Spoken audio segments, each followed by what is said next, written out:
so different.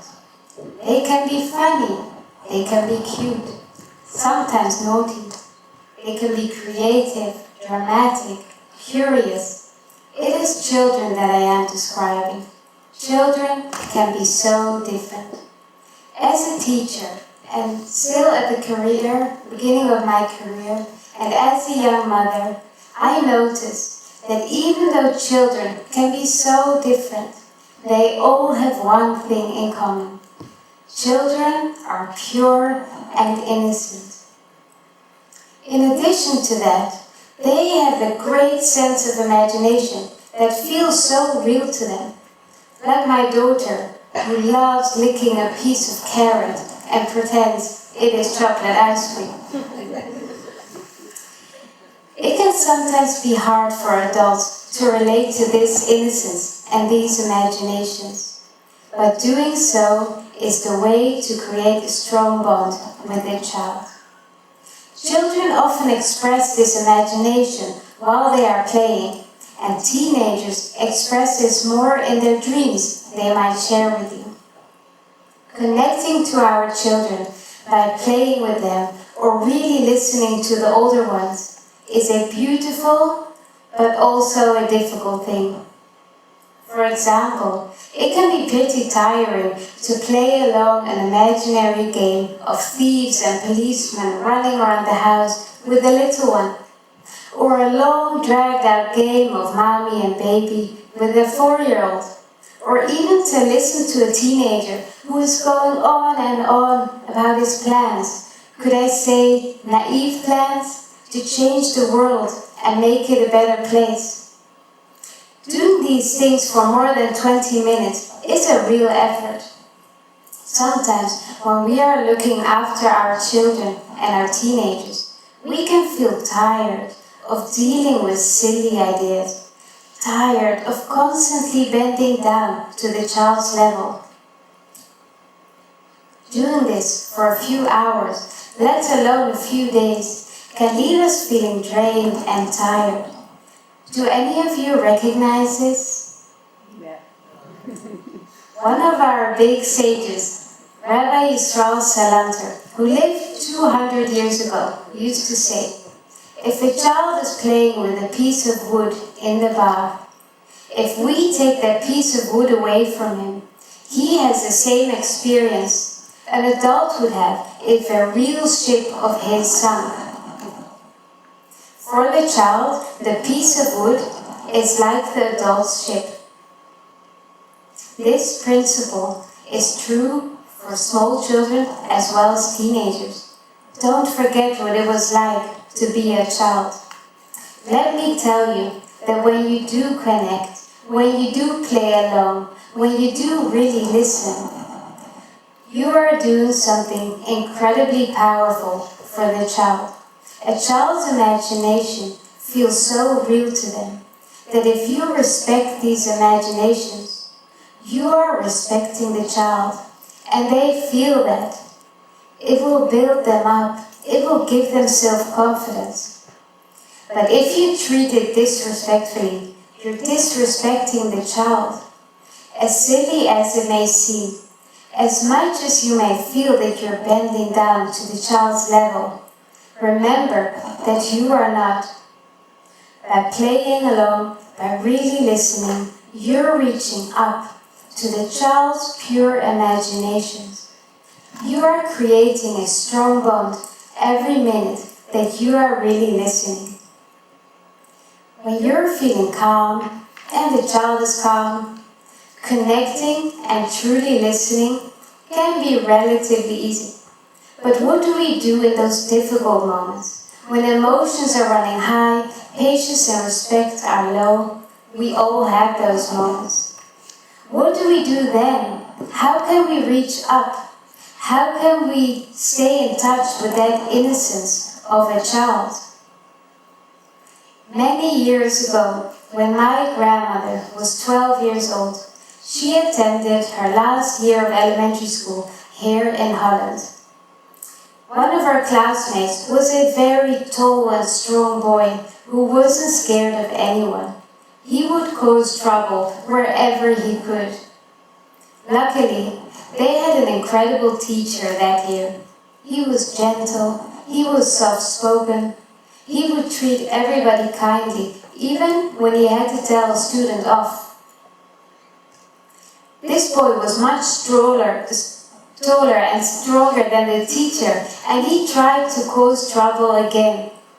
One day, the teacher called this boy over and said, "I need some stamps from the post office. Here's some coins. Can you please buy them for me?" The boy was a little shocked. Me?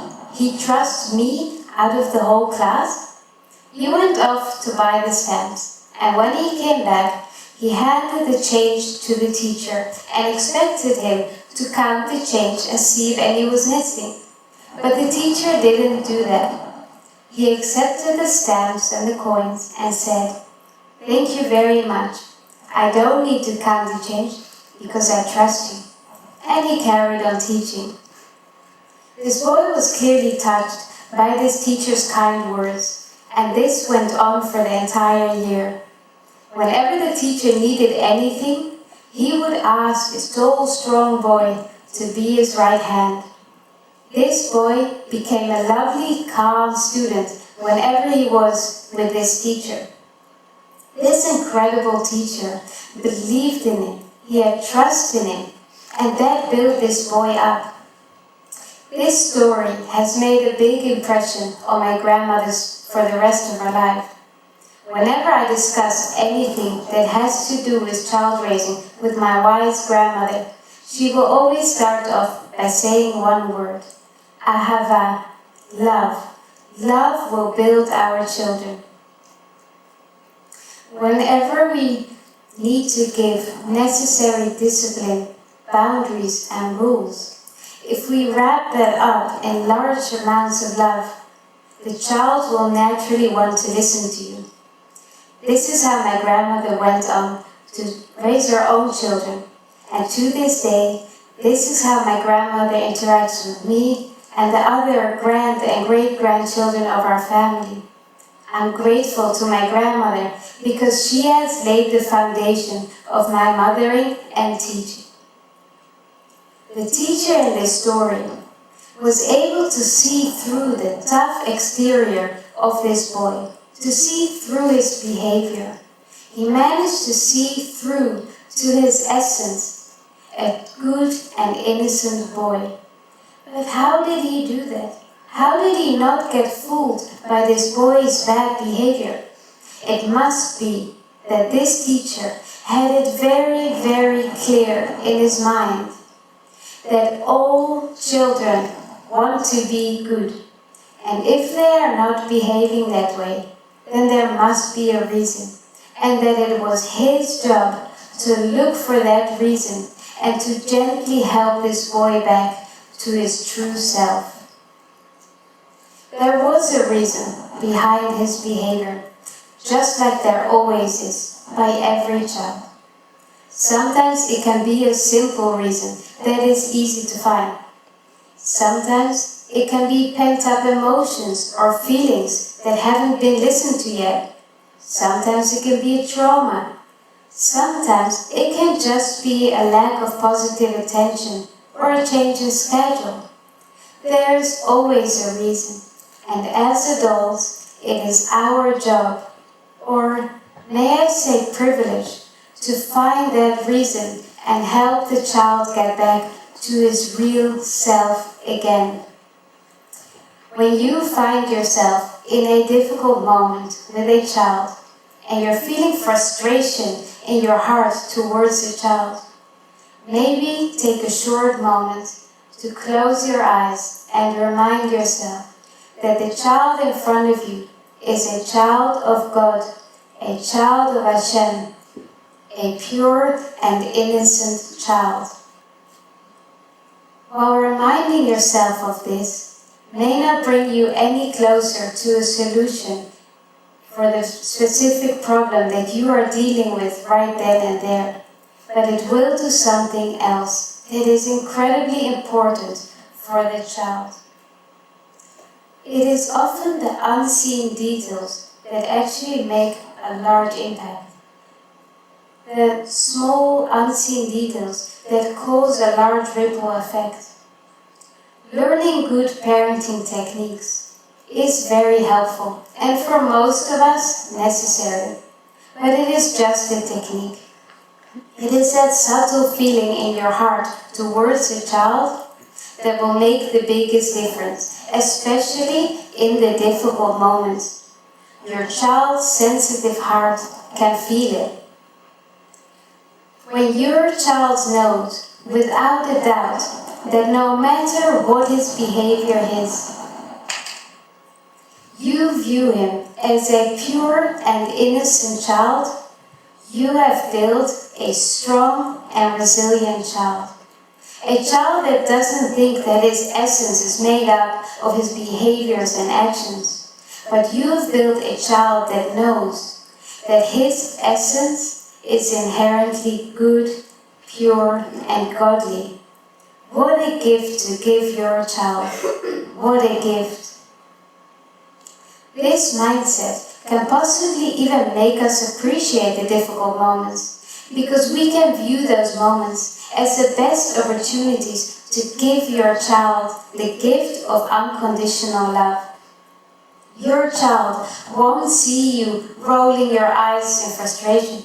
He won't feel that frustration and helplessness you're feeling in your heart. He will see a mother or a teacher that exudes strength by putting up sensible boundaries and rules, that exudes love by always viewing the child as pure and innocent, that exudes a loving curiosity by gently trying to find the reason behind this difficult behavior. And trust me, there always is.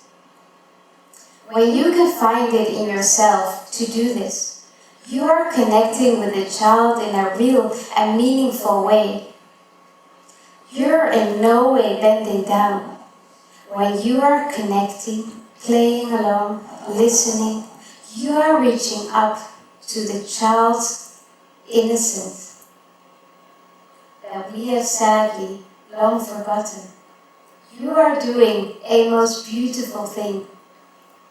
So the next time your child or anyone's child cries over something silly and exaggerates as if something dramatic just happened, maybe don't get angry. Maybe don't tell him to stop crying and grow up. Maybe really listen, understand him, and he will eventually stop crying because he feels understood and heard. And the next time your 3-year-old asks you to play that same silly imaginary game again, maybe don't immediately say no. If you have the time, maybe take a few minutes to give her some play. Maybe join her and appreciate her imagination, because that is the language she uses to connect with you. And the next time your teenager goes on another rant on how to change and fix a world's problem, maybe don't write him off as naive. Try and appreciate his passion and his drive to do good. Hear him, respect him. You're not bending down, you're reaching up to something so special. When we do this, we will connect to our children in a real and meaningful way. Our children will feel it. They will know that they are inherently good. These interactions with your child will fill up their hearts and prepare them for the future, when they can draw on all the love and trust and respect that you have put in there. So, they can be so different. They can be funny, they can be cute, sometimes naughty. They can be creative, dramatic, curious. It was children that I was describing. And they all have one thing in common. They need your respect and your trust. Thank you.